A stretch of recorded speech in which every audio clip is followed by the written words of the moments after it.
Bueno, bienvenidos a esta sesión de sensores moleculares y de las técnicas en particular citometría de flujo y microscopía de fluorescencia.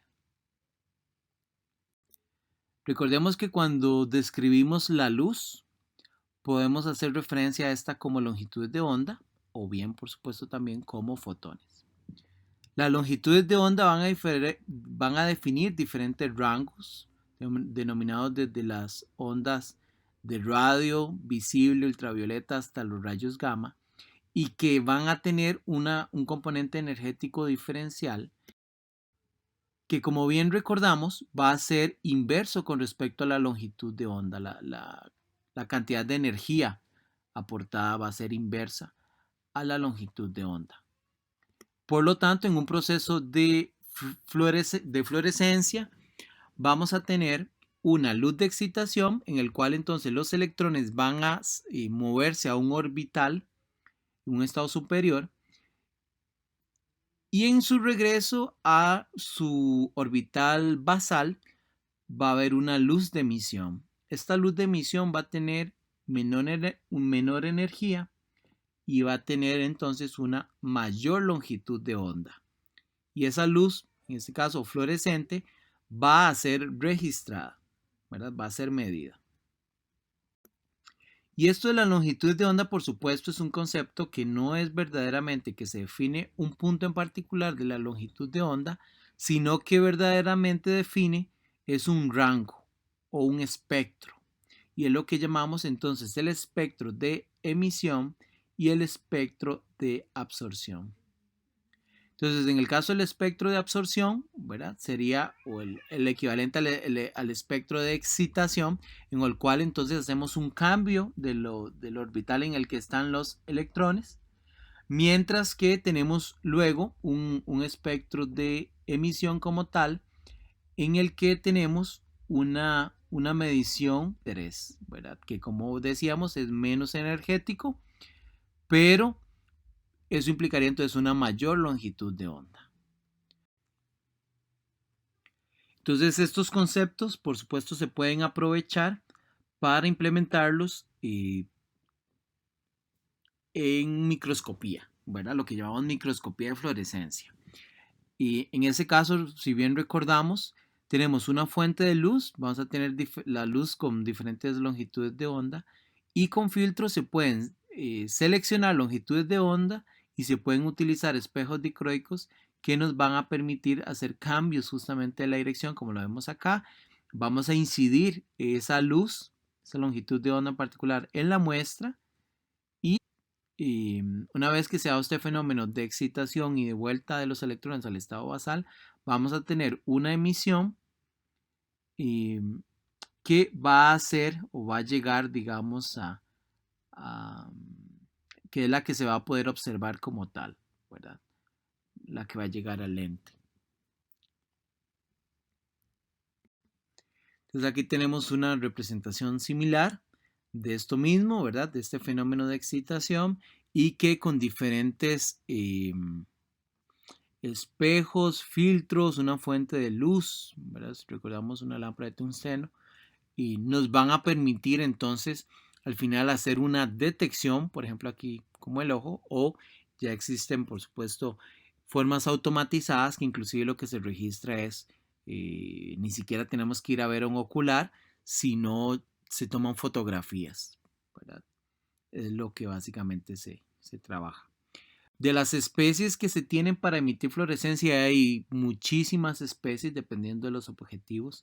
Yo he trabajado, por ejemplo, con Body P, que se viene, lo hemos, bueno, hay muchas versiones, pero lo hemos comprado unido a un tipo de lípido y entonces podemos traquear la cinética de ese lípido en la célula, por ejemplo. Entonces vemos la especie fluorescente y sabemos entonces que es el lípido moviéndose por la célula. Y tal vez clásico para nosotros sería la proteína verde fluorescente, ¿verdad? Que va a definir un espectro de excitación y no de emisión, como hablábamos antes, de que cada especie va a tener uno, pero también existen otras moléculas o modificaciones de la proteína verde fluorescente para tener entonces proteína azul fluorescente, proteína roja fluorescente y demás, ¿verdad? que cada uno va a tener sus propios espectros de excitación y de emisión.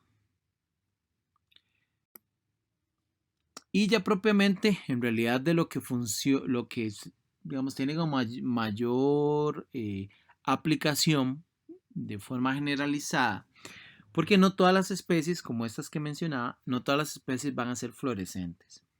Pero sí podemos hacer un reconocimiento antígeno-anticuerpo, ¿verdad? Entonces utilizar los anticuerpos, ¿verdad? Estos elementos del sistema inmune, utilizarlos para mediar un reconocimiento y ese anticuerpo lleve una especie fluorescente como una medición indirecta de la presencia de cierta molécula. Ventaja de eso es que los anticuerpos van a tener un reconocimiento. Como se ve en esta imagen, los anticuerpos tienen una forma como de una Y, ¿verdad? Bueno, ahí tienen otros elementos como una Y, luego uno lo va a estudiar en detalle. Y en esa justamente, en estos reconocimientos, que van a ser muy específicos, nosotros vamos a tener una sección terminal, digamos, en donde se le puede pegar un grupo fluorescente. Y que entonces, si hay una reacción antígeno-anticuerpo, entonces, pese a que ninguna moléculas sean fluorescentes, lo que llevan ahí sí, ¿verdad? Es como un marcador. Y eso en realidad se ha utilizado no solamente esta estrategia no solamente con especies fluorescentes, sino también se utilizó con radioisótopos, ¿verdad? En una técnica que se llama el RIA, que se ha utilizado mucho para principalmente el estudio de hormonas. O se puede hacer una reacción, por ejemplo, con enzimas, y para una reacción enzima-sustrato, lo que se llama una técnica de ELISA, o inclusive en inmunohistoquímica. Pero bueno, a nosotros en particular lo que nos interesa es que haya sido unido a moléculas fluorescentes. Perdón. Y es entonces la estrategia que vamos a ver. Bueno, los linfocitos B son los encargados de la producción de los anticuerpos, ¿verdad? Que van a tener un proceso de activación. Y esos anticuerpos, como una forma de Y, van a reconocer unas moléculas llamadas antígenos. Normalmente esos antígenos, o muchas veces van a ser moléculas, por ejemplo, de microorganismos, virus, bacterias o en general moléculas provenientes que no son naturales al cuerpo humano en principio. El reconocimiento se da en una región particular que se llama este reconocimiento, este sitio, el pico, en este caso del antígeno, es como tal el epitope. A nivel de técnica de fluorescencia, entonces se pueden utilizar algunas modificaciones para hacer uso de anticuerpos y especies fluorescentes. Una de las estrategias que se pueden utilizar, como bien les decía, es la unión de ese anticuerpo con una especie fluorescente. Por ejemplo, aquí la rodamina, la fluoresceína, algunos otros, que entonces, pese a que ni el antígeno ni el anticuerpo por sí solos tienen fluorescencia, sí están unidos. Entonces, por supuesto, aquí hay fenómenos de procesos de lavado y demás, ¿verdad? Que vayan a garantizar una buena señal, pero que en general lo que va a tener de referencia es que si existe la molécula, el anticuerpo va a reconocer ese antígeno y luego si se da una excitación de esta molécula, en este caso la rodamina, por ejemplo, entonces va a haber una señal. Entonces, si existe señal es porque hubo una interacción antígeno-anticuerpo. Ahora es una medición indirecta. Pero también existen moléculas que por sí solas, como les decía antes, podrían tener una emisión, ¿verdad? Sin mediar verdaderamente una reacción antígeno-anticuerpo. Estos incluye especies que se intercalan en el ADN y que permiten entonces registrar dónde está localizado el ADN e inclusive ver el núcleo. O podríamos nosotros intencionalmente incorporar moléculas fluorescentes, ¿verdad? Que no es ni una molécula por sí sola que se intercala en el ADN, pero nosotros podemos hacer utilizando un vector de clonación, como es el caso de nosotros, podríamos incorporar una proteína, una secuencia de un gen que al fin y al cabo va a codificar por una especie, una proteína, en este caso verde fluorescente, que nosotros podemos rastrear por fluorescencia. También hay un fenómeno, eso sí, de que cuando nosotros utilizamos eh, especies fluorescentes y cada una va a tener un espectro, puede haber un traslape perfectamente de las interacciones. Por ejemplo, si estoy haciendo antígenos, una reacción antígeno-anticuerpo con el anticuerpo unido a una especie fluorescente, o estoy utilizando ese reconocimiento y tengo también una molécula que se intercala en el ADN o demás, ¿verdad? Es decir, si hay dos señales en el mismo lugar, es lo que llamamos una colocalización.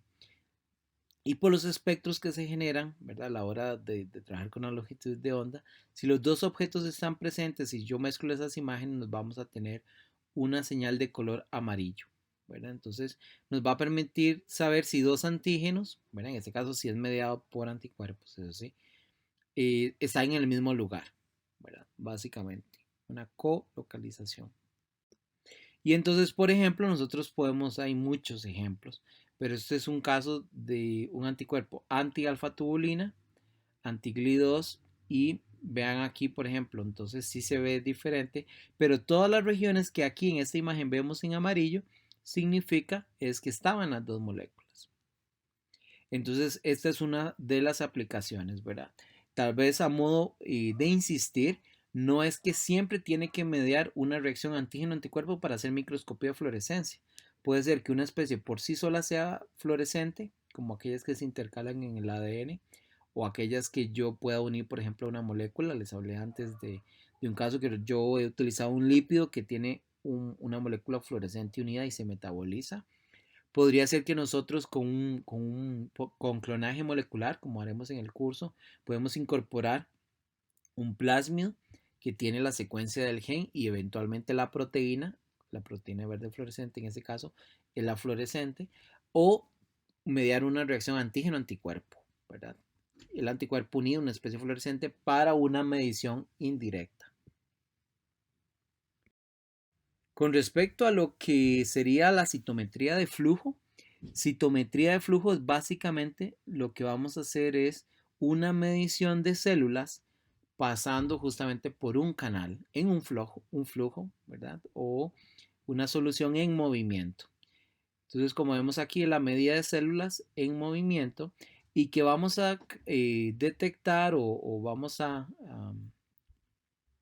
estar evaluando características de tamaño, granularidad, digamos que eso es por defecto, pero también podríamos hacer una evaluación utilizando especies fluorescentes con un reconocimiento antígeno-anticuerpo o, como les decía antes, especies fluorescentes que por sí solas eh, podrían ser utilizadas para medir, pues. Básicamente son las mismas condiciones que les dije antes y hay muchísimas aplicaciones, ¿verdad? Por ejemplo, se puede utilizar para evaluar el ciclo celular o rutinas de muerte o inclusive la actividad de algunas moléculas. Las dos principales mediciones que se tienen por una citometría, que esto es muy importante, no tiene nada que ver la fluorescencia, ¿verdad? Existen citómetros de flujo que no requieren de la fluorescencia, sino, por ejemplo, así se trabaja en hematología, en los citómetros de hematología, lo que hacen es medir el tamaño y granularidad de las moléculas. Vamos a tener dos conceptos principales. O dos mediciones principales. Uno que es el tamaño y tenemos una luz que es una luz frontal. Aquí a la izquierda tenemos una fuente de luz y entonces la luz que llega al frente, ¿verdad? De lo que le llamamos el forward o el forward scatter, es un canal, ¿verdad? Que nos va a medir el tamaño. Por decirlo así, si aquí tengo un bombillo a la izquierda, yo podría medir la sombra ocasionada por ese objeto, en este caso la célula. Y entonces la luz que llega al detector la voy a poder codificar para saber cuál es el tamaño.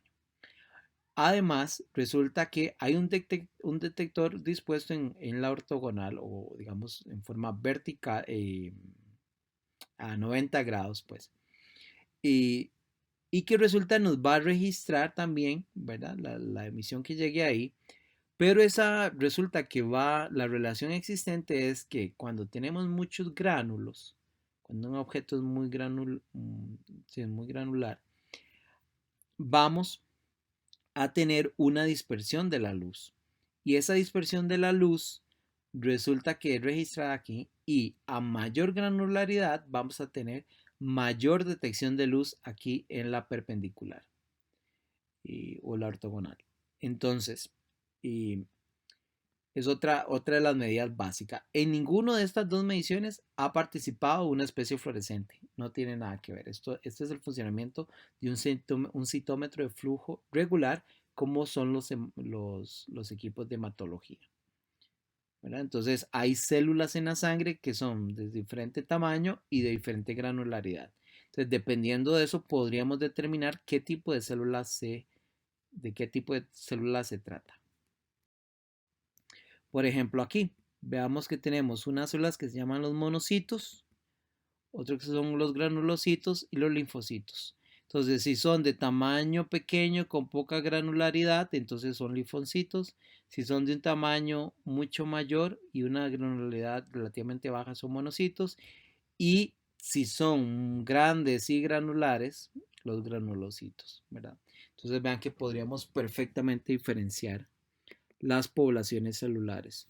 También tenemos aquí, para ir introduciendo, una región en donde tenemos eh, elementos de baja granularidad y de bajo y de no grandes, o sea, pequeños, que son restos celulares, células muertas o glóbulos rojos.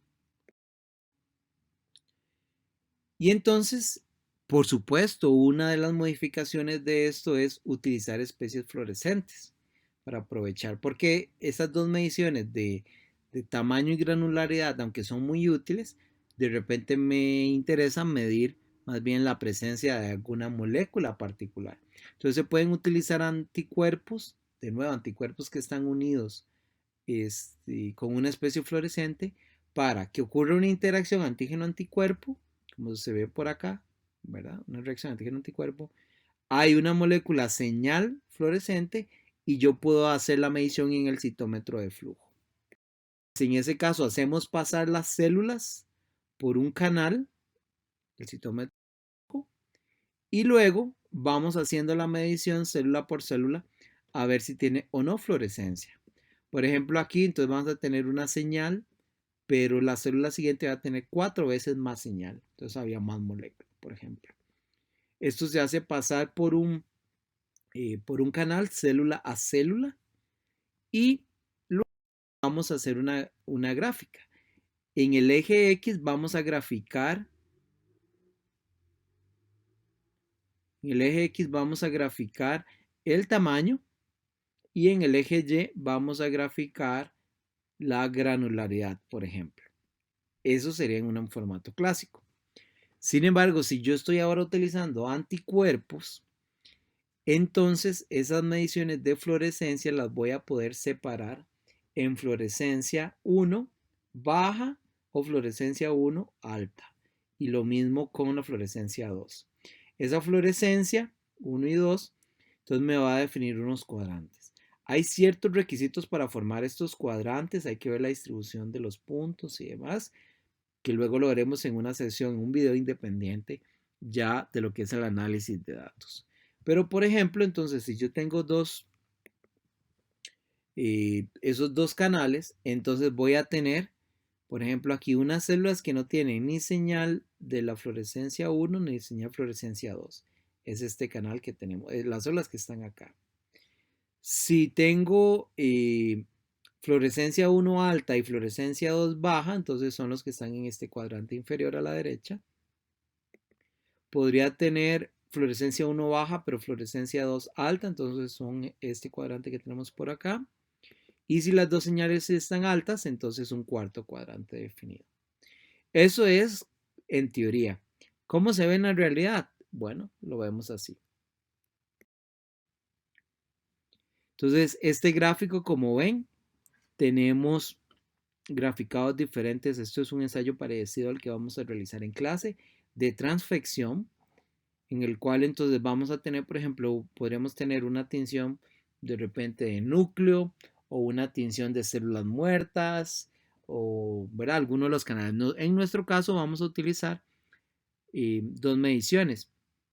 Podríamos utilizar células muertas, entonces tenemos una tinción particular que es el yoduro de propidio y vamos a tener una proteína verde fluorescente que es la que vamos a meter a la célula. Entonces tenemos esas dos mediciones. Como vemos aquí, eh, aquí en esta representación tenemos GFP en el eje X.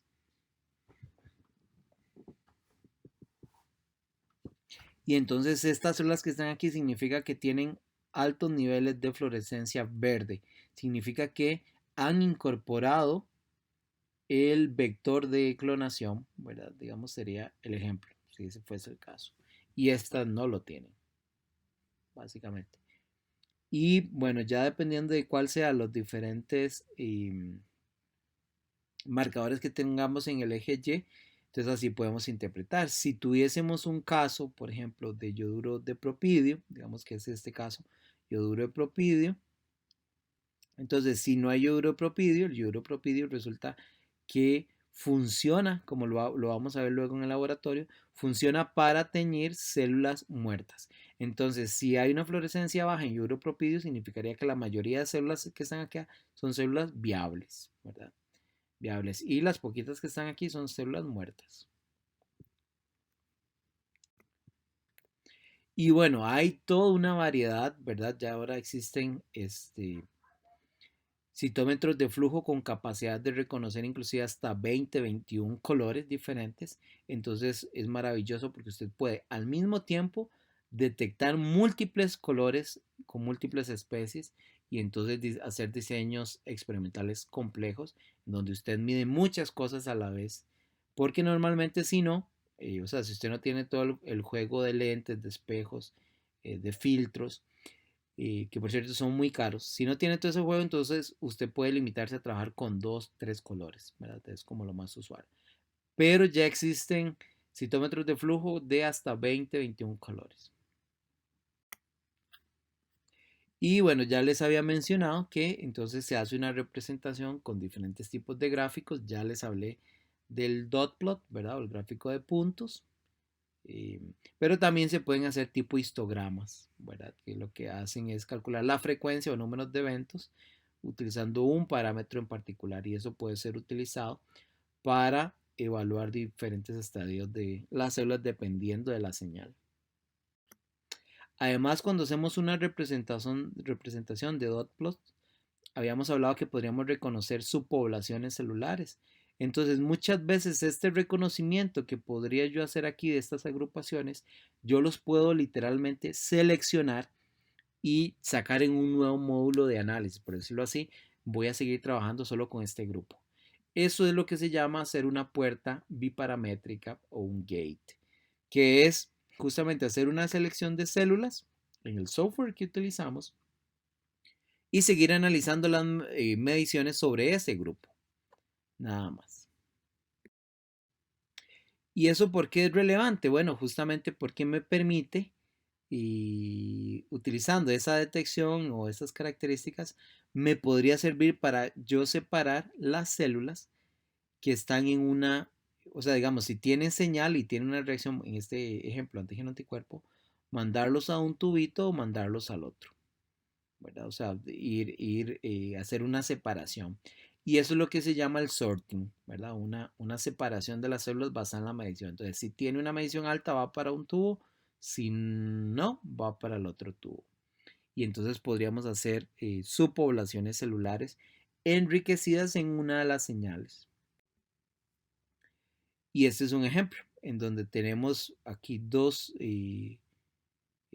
tubos y una parte de descarte. ¿Verdad? Entonces tenemos una suspensión celular, se hace pasar por el citómetro de flujo y dependiendo cuál es la señal emitida, donde se registre, entonces se puede mandar a uno u otro tubo o eliminarse.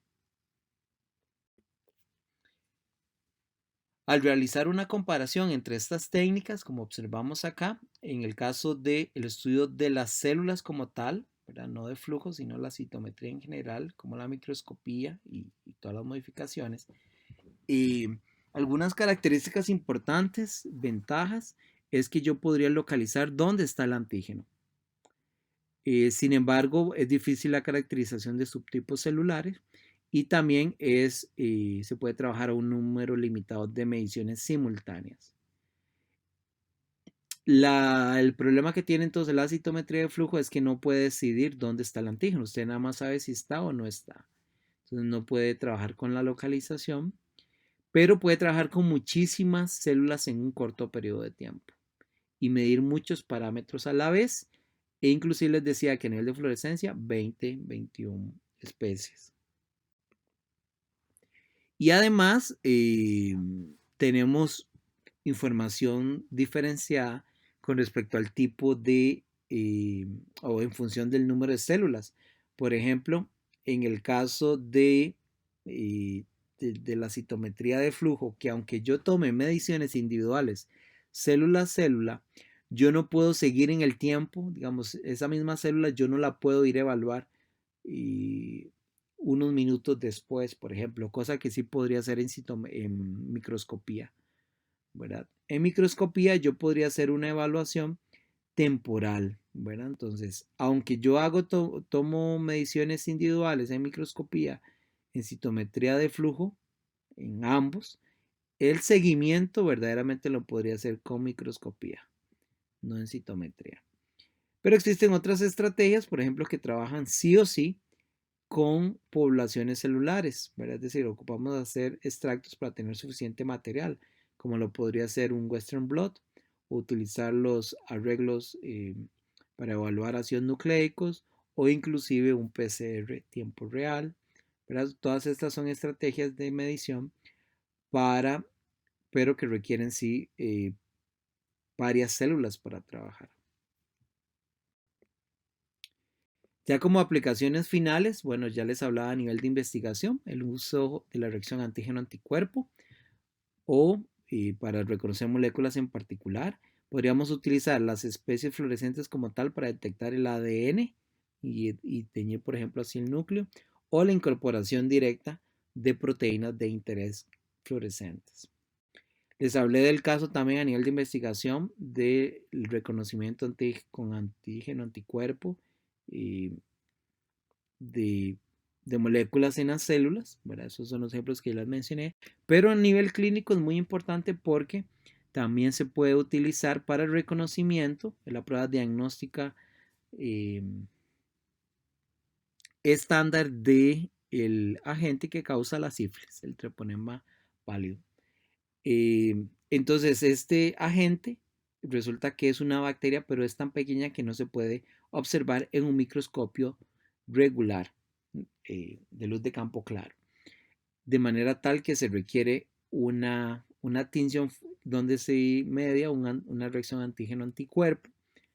En realidad es un poco más complejo porque lo que hay es una estrategia tipo sándwich, ¿verdad? Que digamos, luego en el curso de inmunología van a ver todos los detalles de esa modificación, ¿verdad? Es una reacción antígeno-anticuerpo que tiene luego otro, o sea, puede existir la posibilidad de otro anticuerpo, y entonces es un anti-anticuerpo. Pero bueno, son detalles ya particulares, pero lo importante es que media una reacción fluorescente. Y como es nuestro caso, la expresión de proteínas podría ser después de un clonaje molecular, la expresión la podríamos nosotros evaluar como utilizando proteínas recombinantes, si fuese el caso, modificadas y hacer la evaluación de la transfección. También podríamos hacerlo para detectar basados en la cantidad de la señal de ácido nucleico, ¿verdad? De ADN en este caso, versus el PI o yoduro propidio que nos funciona para ver células muertas. Entonces, como ven, nos podríamos reconocer basado en que si tiene cierto nivel de ADN con cierta tensión o nivel de la señal de yoduro propidio, reconocer células vivas. células apoptóticas o células necróticas también. Y finalmente, digamos nosotros, aquí a modo resumido, que en realidad vamos a explorarlo bien en detalle en la sesión de laboratorio, pero aquí nada más de forma resumida. Entonces, las células muertas, como ya les mencionaba, podemos utilizar el yoduro de propidio y ese lo vamos a ver en el canal rojo. Podemos hacer una tinción de núcleos, existen moléculas como el Hush o este, digamos, hay una variedad de tinciones que no siempre son azules. Azules en este caso, ¿verdad? Pero podemos hacer tinción con otro tipo de moléculas. Además, podríamos ver en nuestro caso células tan afectadas que van a ser como lo estamos viendo con GFP, entonces lo vamos a ver en fluorescencia verde. Nosotros entonces por microscopía de fluorescencia podríamos evaluar características célula a célula, las podemos seguir en el tiempo, podemos ver el tamaño, la intensidad de fluorescencia, la distribución y nuevamente cómo es los cambios temporales de esa fluorescencia. Y en el caso de citometría de flujo, lo que vamos a obtener es, aunque hacemos mediciones célula a célula, en realidad lo que obtenemos es una información poblacional a partir de esa célula individual, de tamaño, granularidad y la intensidad de fluorescencia, dependiendo de cuál es la especie que se trabaje. A modo de conclusiones, entonces, como vemos, las especies fluorescentes nos ofrecen una ventaja para ciertos tipos de aplicaciones, que en particular las estamos estudiando en el contexto de la microscopía y de la citometría de flujo, que son las técnicas que vamos a utilizar en nuestro curso para evaluar el éxito de transfección en nuestros ensayos de laboratorio. Muchas gracias.